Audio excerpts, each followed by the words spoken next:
iPad has done a lot in presenting special stuff. It is. I've used it for all my talks the last couple of years.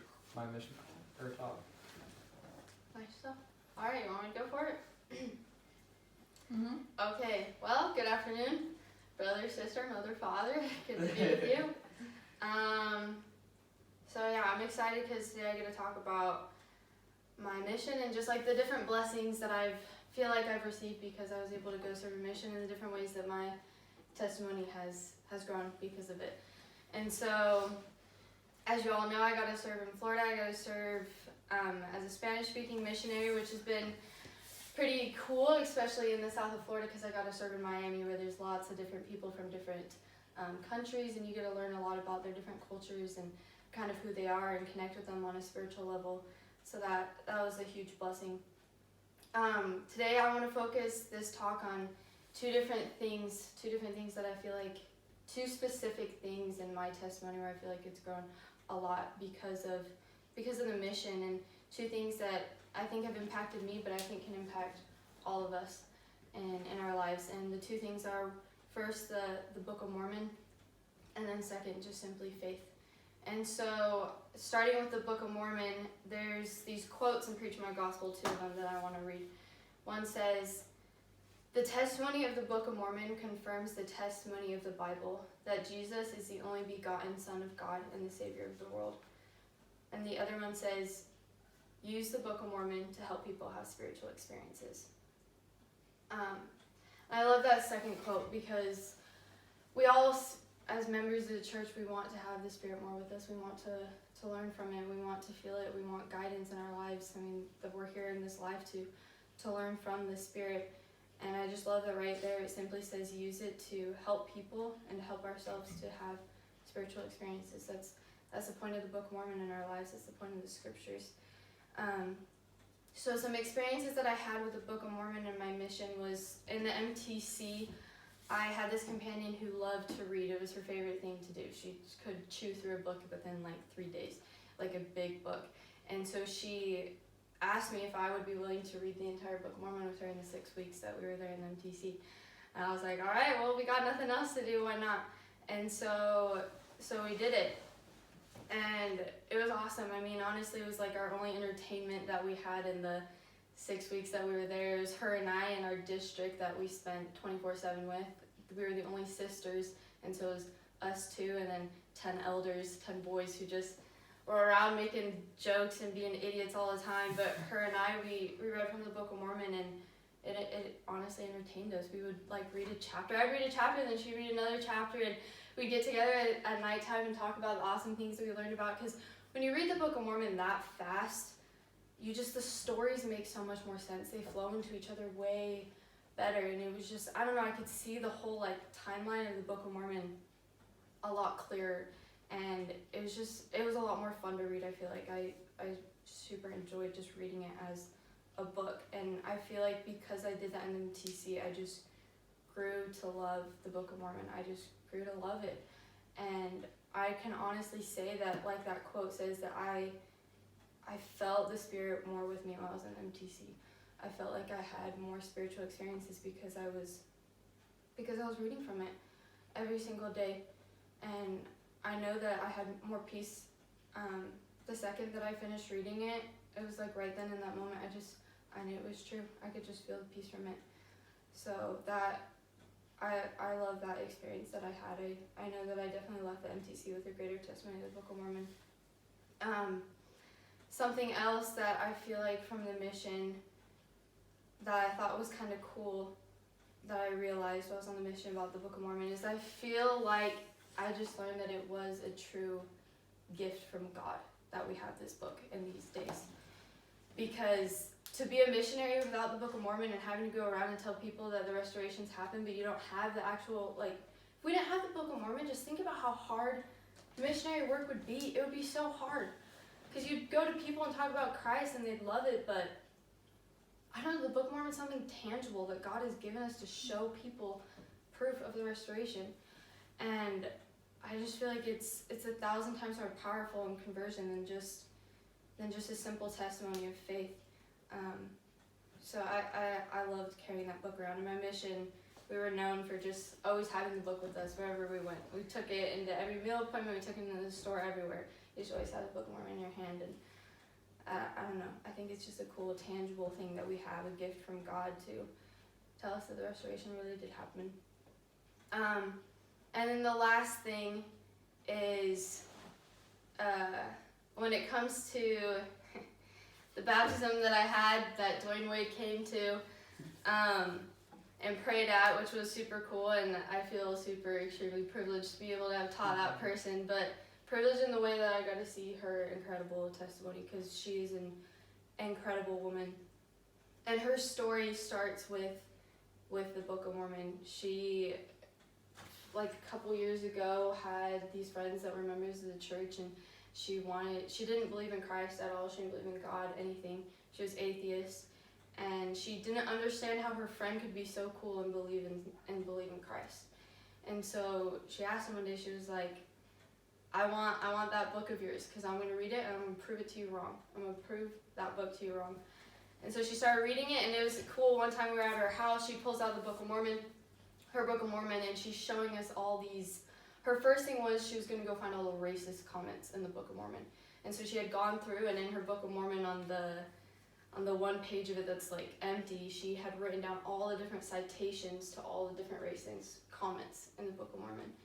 And she was super excited because she thought that she was going to take that to her friend and be like, look, like there's no way this can be true. God wouldn't be racist. And then she read 2 Nephi 26:33, which says, I didn't copy this one. Hold on, let me grab it really quick. Dad, where's your gospel library? And never mind, I found it. Ouch.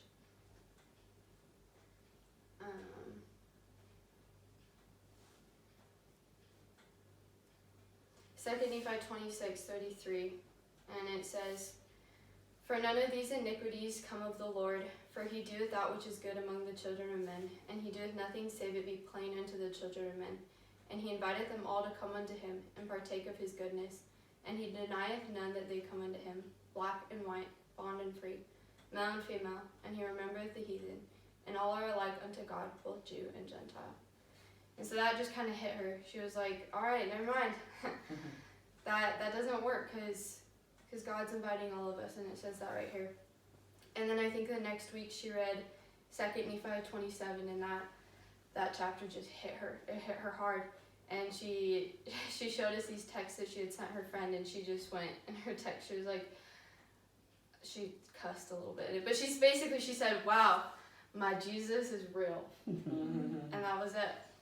And she stared at us, and she was like, I don't know how anyone could read this and just deny the fact that Christ is real, that he loves us. And she just simply said, she was like, the book is good. It's just good. If you can define it in any way, that's what it is. It's just a good book. And I just invite you all to just read the Book of Mormon and just come to know how good it is, because I testify that it's good. I felt that in my own life.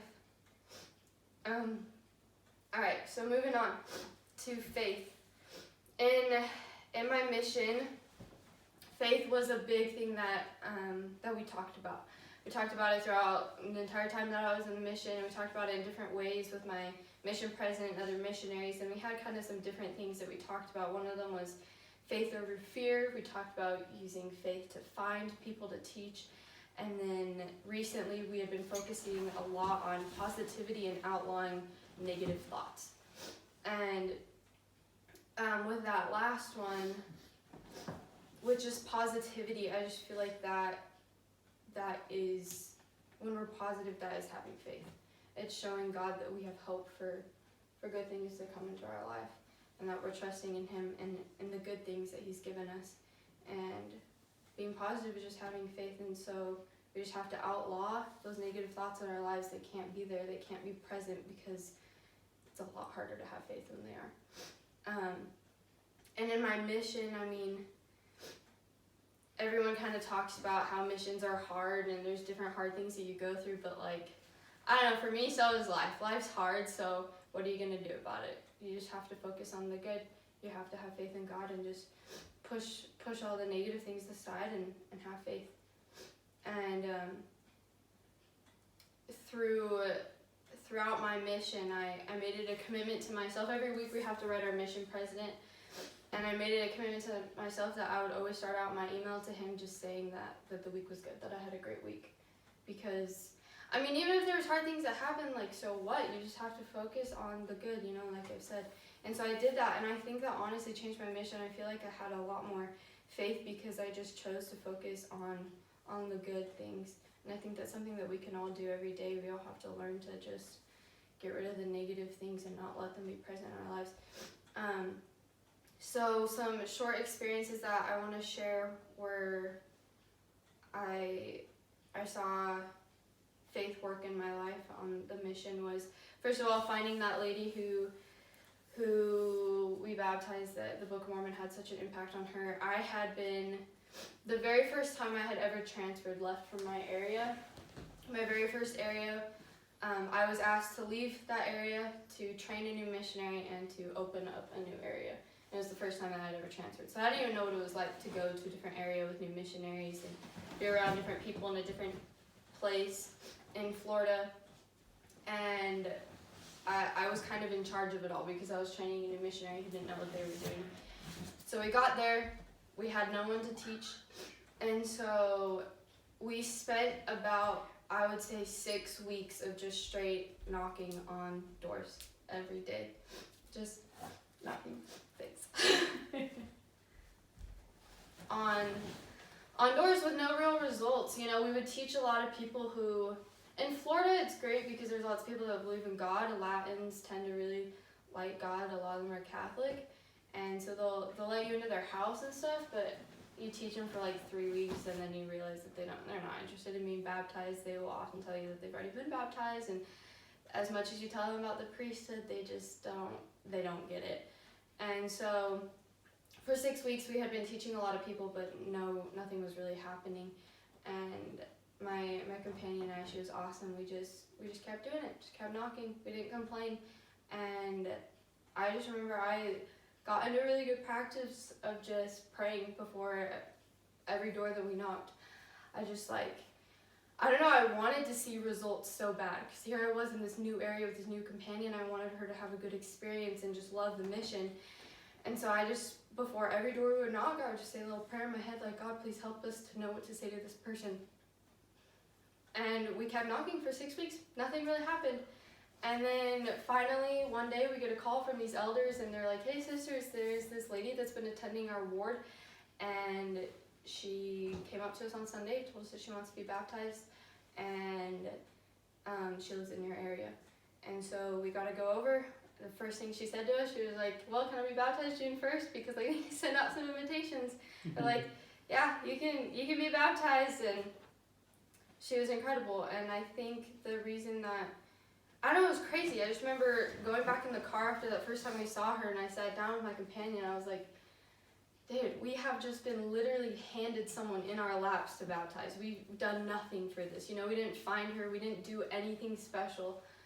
God just literally gave her to us to teach and to baptize. And I think it just comes from the fact that we had faith, and we just kept pushing on. And we all have to do that. Sometimes you don't see immediate results. You don't see, I don't know, you just don't see it right away. But if you just keep working hard, just keep trusting in God, that's when I feel like the real, like, tangible, right there, miracles come. And you just gotta press forward. You gotta be positive throughout it all. Another quick thing was we found this one guy named Andy. He's from Cuba. Same type of deal, but a little bit smaller scale. I just was in my area with a missionary. I was like a leader in the mission, and so she was in my area for the day with me, and you know, I'm also trying to help her feel good, want to love missionary work and stuff, and all our lessons for the day canceled, so I felt super bad because I was like, all right, well, you and I get to go knocking for 4 hours straight, and that's usually not pretty fun to do. But she had a good attitude about it. She was like, all right, let's do it. And so I did too, and we went and we talked to all these people. Literally no one was interested for the entire 4 hours that we knocked except for this one guy right at the end. He he was out cleaning his car. He told us that he wanted to go to church, and so we gave him the church address, and that was the entire contact, and then we left. And because usually when people say that, they're not really that sincere. But the next day, he showed up at church, and then the next week, he told us that, like, just a few days before that, he'd been praying to God to find a church that he could go to. And then we showed up, like, 4 days later at his house. And he came to church, and now he's getting baptized in April, so it's pretty cool. And then just one last thing, too, is just talking about the hard moments. Florida, it rains so much in Florida all the time. Summertime, a storm comes and it is like right over you. Like lightning is like right there. Like if you are out there in it, you could get hit. And so, but I mean, you're a missionary, so you just press on, you just keep knocking. And there were so many days where I was just drenched. I remember this one specific day, my companion and I, also just a cute little trainee, like first couple weeks in the mission, her and I were getting soaked, and it was dark. It was probably like 8 o'clock at night. No one was really letting us in, but we just had a positive attitude. It was around 8:45, getting about time to go home. We knocked into this lady. She lets us in because she felt bad that we were in the rain. She didn't really want to hear from us, but she felt bad that we were in the rain. And so she was from Cuba, and she told us that in Cuba, what they do when it's raining is they take garbage sacks and they put them over their head, and then they're fine. And so she gave us some garbage sacks, and we ran outside, and we just chose to have a good time, and we were about to head home, so we were already soaked. There were some massive puddles. We went around with these garbage sacks on our heads looking like nuns, and we jumped into all these puddles. It was super fun, and nothing really came from it, but I know that God saw our faith just being out there in the rain, and so whether or not the immediate result of us being out there was that day, I know that he blessed us later on for that. And I just think that ways that we can have faith is just like I did, is just praying before every door, just always praying, always communicating with God and showing him that we want it. There's this verse that I want to read that I found the other day, and it's really cool. I'm going to read it twice because it's kind of hard to understand. It's in Isaiah, but pay attention to it, it's really good. It's Isaiah 40, and it's verses 28 through 31. And it says, "Hast thou not known, hast thou not heard, that the everlasting God, the Lord, the creator of the ends of the earth, fainteth not, neither is weary? There is no searching of his understanding. He giveth power to the faint, and to them that have no might he increaseth strength. Even the youth shall fail and be weary, and the young man shall utterly fall. But they that wait upon the Lord shall renew their strength. They shall mount up with wings as eagles. They shall run and not be weary, and they shall walk and not faint." I'll just read that one more time. Hast thou not heard? Hast thou not heard? Hast thou not known? Hast thou not heard that the everlasting God, the Lord, the creator of the ends of the earth, fainteth not, neither is weary? There is no searching of his understanding. He giveth power to the faint, and to them that have no might he increaseth strength. Even the youth shall faint and be weary, and the young men shall utterly fall. But they that wait upon the Lord shall renew their strength. They that mount up with wings as eagles, they shall run and not be weary, and they shall walk and not faint. And I love these verses. I love in 30 when it says that even the youth, like, they're going to faint, they're going to be weary. You know, even the young men, the people that you expect to be strong, like, at times even they're going to fall. So how do we prevent that? How do we prevent ourselves from falling and being weary? Is just those that wait upon the Lord. It's just like having that faith in him. And he's going to renew our strength. He's going to give us wings that we can be as eagles, and we'll run and we're not going to be weary. And I just feel like on my mission I was able to see a testimony of that I was able to go out every day, and days when I was super tired and it seemed hard, I just trusted in God, and strength came to me. And I don't know, I never felt like I failed. I felt like I went out there and I did his work. And one last scripture to end it with is in Doctrine and Covenants 28:16. It just says, "And thou must open thy mouth at all times, declaring my gospel with the sound of rejoicing." Amen. And I think that's just what we all have to do. If we want to have faith, we just have to be positive. We have to be rejoicing in all the things that we do. And I just want to bear my testimony that I know that as we seek for God in our lives and as we choose to have faith and as we read from the Book of Mormon, this amazing blessing and gift that God has given us, that we'll know on a daily basis that these things are true and that we'll have these spiritual experiences and God will be more with us. And I say that in the name of Jesus Christ, amen. Amen. Can you bear testimony in Spanish real quick? Hi, you won't understand it, so what's the point? Because it sounds awesome. Jake might understand it. No, it won't. No, it won't. Do you really want me to? Okay. Bueno, pues yo quiero dar mi testimonio, que yo sé que esas cosas son verdaderas. Yo sé que el libro de Mormón es un regalo de Dios que tenemos para bendecirnos en esta vida. Yo he sentido esa paz que podemos tener por medio del libro de Mormón en mi vida. Yo he sentido en verdad el Espíritu Santo más fuerte en mi vida porque yo tengo fe en mi Señor, en mi Redentor, especialmente en mi Padre Celestial, porque sé que Él nos ama y quiere que tengamos felicidad en nuestras vidas. Y por medio del libro de Mormón, por medio de la fe, Él puede bendecirnos y puede darnos esa felicidad. Y digo esas cosas en el nombre de Jesucristo. Amén. Amen.